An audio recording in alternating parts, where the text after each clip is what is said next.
Everybody, welcome back to the channel. I am Joe Usual, and if you are tired of dying to the heat over and over again in Ark Survival Ascended, here are 10 of the simplest ways that you can cool down on the Scorched Earth map.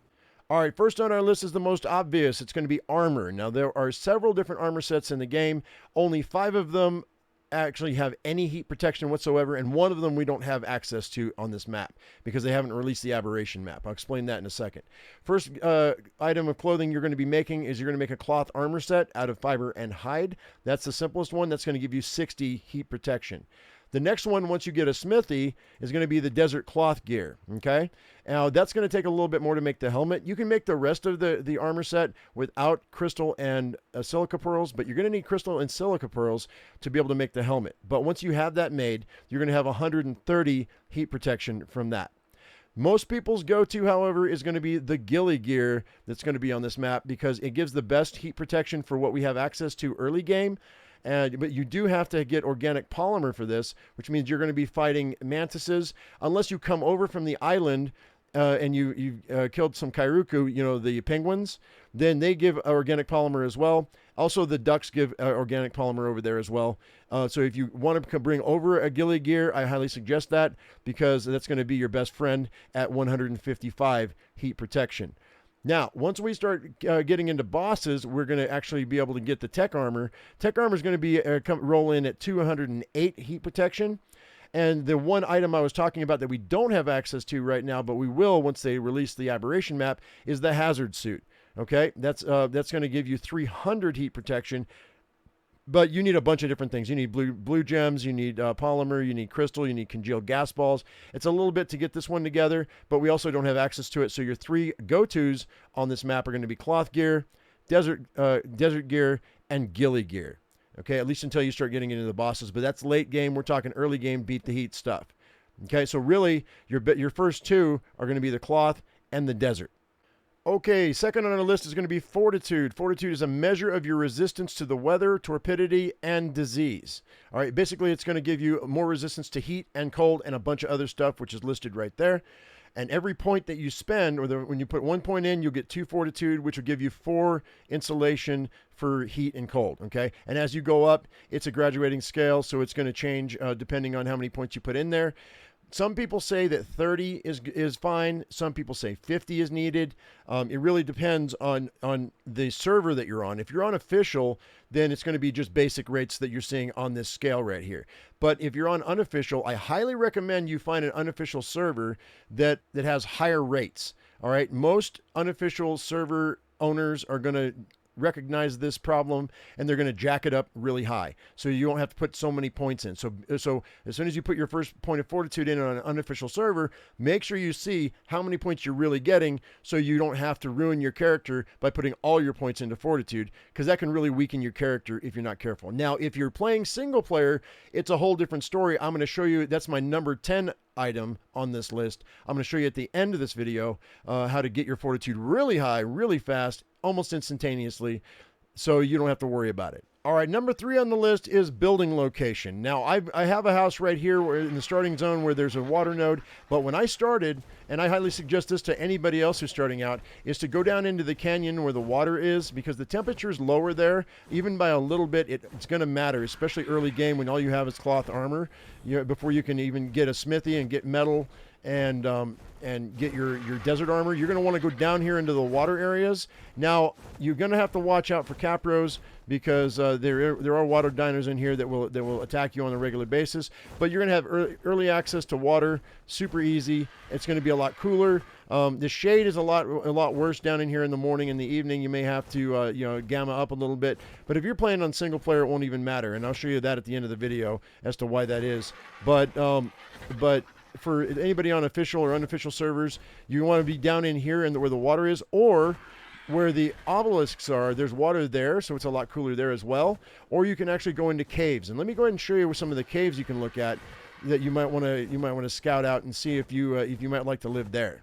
All right, as far as building in caves goes, you're going to want to be established before you do this because these are all artifact caves, and the creatures that are inside of these caves are going to be way higher level than anything you're going to find on the surface. Okay, so that being said, we're just going to briefly talk about each one. So in the southeastern quadrant, we have the ruins of Nosti or Nosti, and that's actually what most people call the church cave at 78.9 by 76.09. Aesthetically speaking, I think I like this one the best. It got a door in the front. It's got windows on the side that lets light in. It's got a hole in the roof so you can get your flyers in and out of, and it's got a big cave system underneath. It's made out of adobe, so it's going to give you the same heat mitigation as adobe would.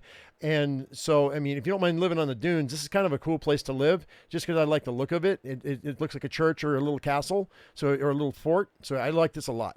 The one that everybody else is talking about, though, is the new cave that they just added, is the Oasis Cave, and that's at 73.63 by 40.15. Now, this is right at the Red Obelisk. Just look around in the water at the Red Obelisk. You'll find the entrance to this cave. You have to swim through the water to get to the main part of this cave, though, and you got to swim out.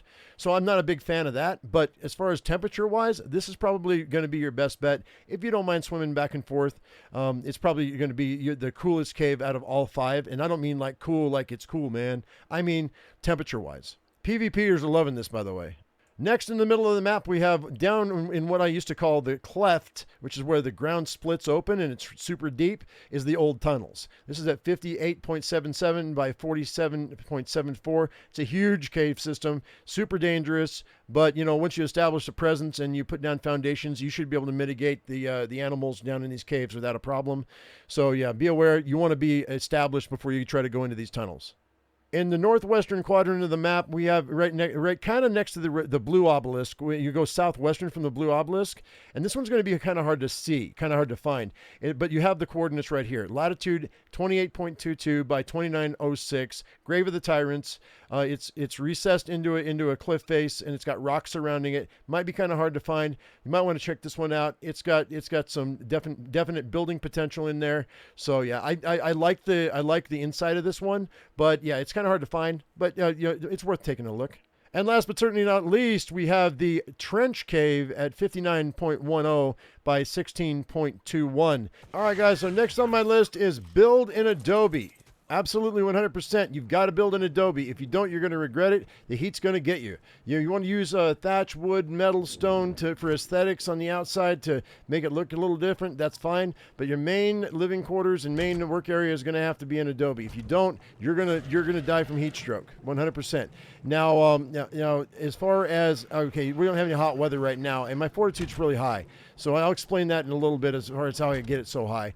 That'll be at the end of the video. It's because I'm on a single player game. But on your official and your unofficial servers, Adobe. Now, if you're in a cave, it's a little different because you're going to be down below. The temperature is going to change, and you might be able to do a couple of different things with like walls and whatnot.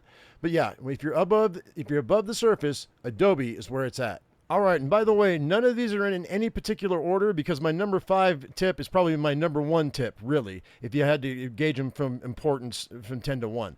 So the number 5 tip is going to be make yourself a tent. You absolutely need a tent in this game. And the reason for that is because when the heat wave happens, when the super heat wave happens, even Adobe will not mitigate that heat. You will die inside of an Adobe structure so quick, no matter how good your Fortitude is, no matter what armor you're wearing, no matter what. Superheat happens if you're not underground, because it literally tells you, go underground. So if you're not living in a cave and you're living above ground in an Adobe structure and you keep dying to superheat and you can't figure out why, make sure you make a tent, okay? Once you have a tent, you just go inside of it and then just stay there until the superheat wave ends. Okay, it will take care of sandstorms. It takes care of, I don't know if it protects against lightning or not, but it'll definitely take care of your heat wave and your sandstorms. So this is your best friend right here. Now, to make that, you're going to need silk. Looks like we got something coming in. All right, so let's go ahead and let's go tent. We need fiber, we need silk, we need wood, we need hide, we need thatch. All right, silk is the big one because it's kind of hard to gather silk by hand. What you do is you go over and you look for these purple flowers. Where are they? Okay, so these little purple flowers right here, gathering them by hand is going to be kind of a pain in the beginning, but use the silk that you gather to make yourself a whip, okay? Make yourself a whip because you need fiber, silk, hide, and wood for that, and it's super early for a whip, and so a whip is not hard to get. You need 10 silk for one whip, but then you can use the whip to whip the flowers and get yourself the flowers that you need to make your tent. Okay, so either way, 6 to 1 half dozen to the other, really, but you always want to have a tent on hand, because that will save you, that'll save your life more times than not. Okay, now the next one might seem a little bit obvious, but stay hydrated. All right, get yourself a water system going. If you don't have a well and you're living next to a node, put a well down. Get yourself a water catch, so when it rains, you're going to catch water. Get yourself a water tap, so you can go ahead and you drink. If you have only the ability to make water skins, then make sure you have water skins. But if you can make jars, get the crystal and make jars. Now, it used to be jars and water skins both leaked, okay, on this map. Now, if it's on the island or any of the other maps, it doesn't really matter. Water jars just keep their water for as long as you need them to. But on this map, it evaporates, so we have to watch out. I don't know if they changed that or not. I think it's still the same, but water jars are 100% better than water skins. And so, but yeah, get yourself a water system going, or if you want to live down by the water, that's fine too. Then it's a lot easier for you to mitigate this. But you absolutely have to stay hydrated. You're going to die quick without it.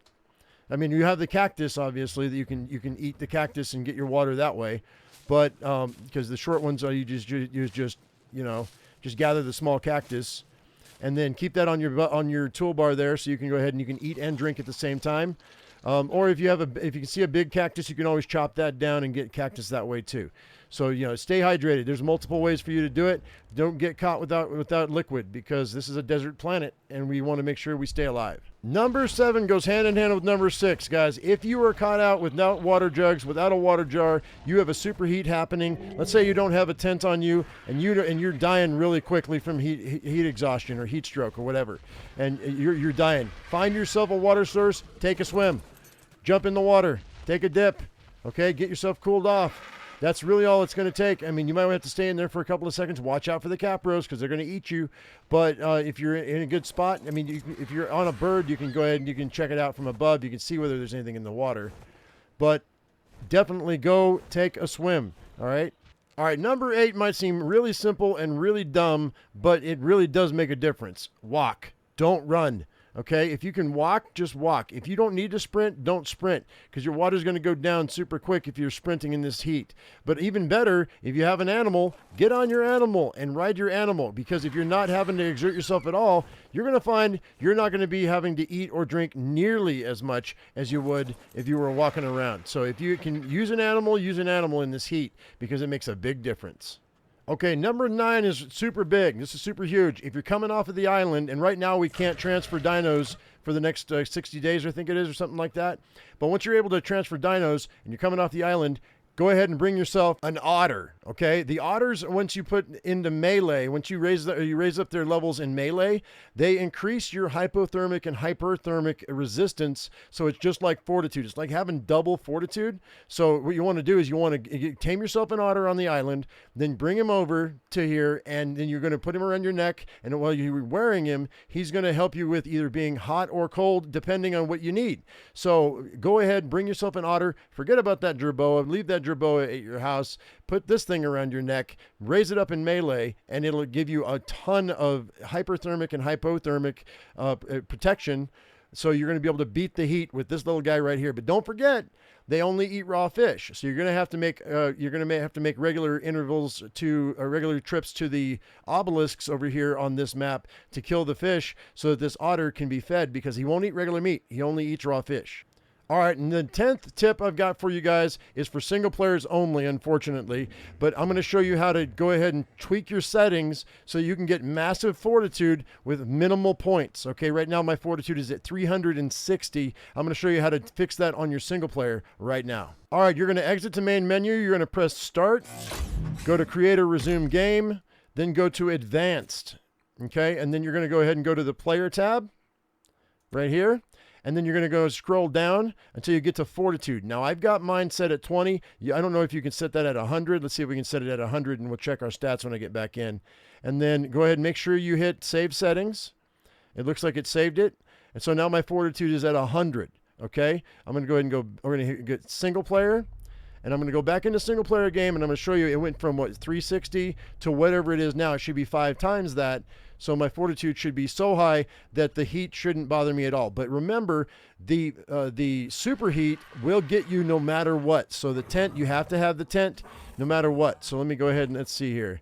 I don't see any heat signature right now. And now my fortitude is at 1800 right now. Okay. So and now, but remember, superheat no matter what will kill you. Okay. So on your single player game, fixing your fortitude and then having a tent are the 2 best things you can do. Now, I probably won't get hungry or thirsty ever, because it also mitigates your food loss and your water loss too. So I probably won't get hungry. I probably won't get thirsty having 1800 fortitude. I might just leave it at that so I don't have to worry about it. But, you know, sometimes that might get boring for some people. You may not want to raise it up that much, but you might. Who knows? I don't know. I'm not you. So you guys make your own decision, because it's your single player game and you can play however you want. But anyway, guys, that's going to do it for me. Hopefully this helped you out. If it did, give us a thumbs up. And if I've earned your subscription, don't forget to hit that bell icon for notifications. As I always say, I am my usual me. You be your usual you. And we'll see you in the next one. Thank you so much for watching, guys. We'll see you later. Bye-bye.